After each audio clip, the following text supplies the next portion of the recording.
Hello, I'm Sawyer Grimes, and today I'm doing a video on the 2011 Thailand Floods from my MEA 100 class.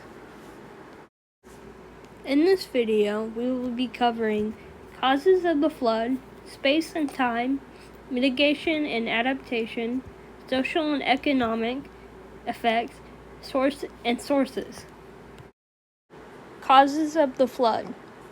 The weather patterns that caused the flooding was high rainfall and tropical storms due to a prolonged La Nina event. La Nina is a seasonal event which is driven by trade winds over the Pacific Ocean. Space and time. Floods in Thailand happened around a yearly frequency.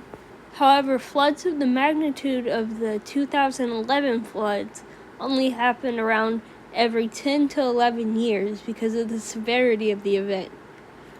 Out of 76 provinces in Thailand, 65 of them were impacted by the flood, as well as a large region of the available farmland in the country. It is very likely that both the frequency and the magnitude of the flooding will increase as climate change increases.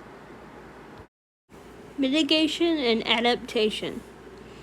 Thailand has started using several flood control devices since the 2011 floods, such as dams, drainage, tunnels, and flood walls.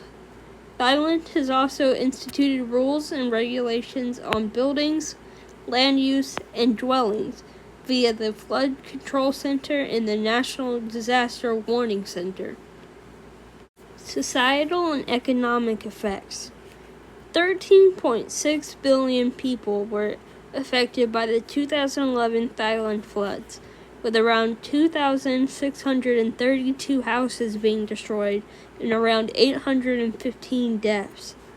Somewhere from 10,000 to 14,000 businesses were impacted by the flooding as well.